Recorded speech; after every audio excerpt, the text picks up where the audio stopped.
Let's look at problem number 33. Here we're using a clock as sort of to represent our polar graph, and they've described this for us to think about the clock as if the x-axis is going through 3 o'clock. Whoops, so that would be here, right here would be my x-axis, and that the y-axis is going through 12 o'clock, and the origin is right at the center of the clock, so something like this.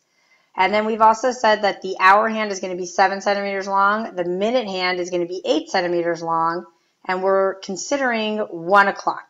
So 1 o'clock, of course, the hour hand points to the 1, and the minute hand points to the 12. And what we want to do essentially is find the coordinates of these 2 points that I'm marking here in red. So let's start with the first one, which we're calling M for the minute hand, and here we have the hour hand. I like to start with the easier ones first. So let's also first make a few notes and observations about how a clock works. So when I'm looking at the clock, if I look at my rotations, I've divided my 360 degrees into 12 parts, or 2 pi into 12 parts. So the space in between each numbers is a rotation of pi thirds. Pi 6 or 30 degrees. So that would be pi 6. 1 o'clock would be 2 pi 6 or pi thirds. By 12 o'clock, we're at 3 pi 6 or pi halves, of course, right? And we could continue our way around the graph, marking it with our radian measures or degrees if you prefer. So the first thing I realize, if I want to mark in polar, let's mark here, we're going to do each of our graphs in polar coordinates and Cartesian coordinates. Polar coordinates I write in the order of r theta. So if I'm looking at my minute hand, which we're calling M, the radius of course is 8, and my rotation, I'm all the way up here, is going to be at pi halves. Cartesian coordinates we mark as x, y. So if I look at point M, then I'm going to look over here. I have going 0 in the x coordinate and up 8 in the y to get to point M. So in Cartesian coordinates, that would be over 0, up 8.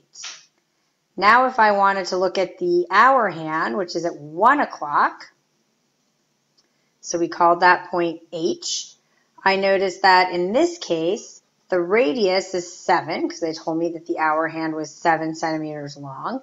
And if it's at 1 o'clock, I'm here at this rotation of pi thirds. So my rotation is pi thirds. So that would be my polar coordinates. For Cartesian coordinates, I can now use my formula that the x coordinate has the pattern r cosine theta, and the y coordinate is written as r sine theta. So I'm just substituting. Our radius is 7. Cosine of theta is pi thirds. The radius is still 7. Sine of pi thirds. Cosine of pi thirds is, of course, 1/2, so 7 times 1/2.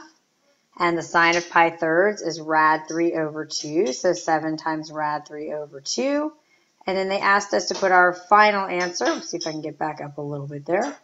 They asked us to put our final answer in decimal form, so 7 times 1/2 is, of course, 3.5, and 7 times rad 3 over 2 to 3 decimal places would be 6.062.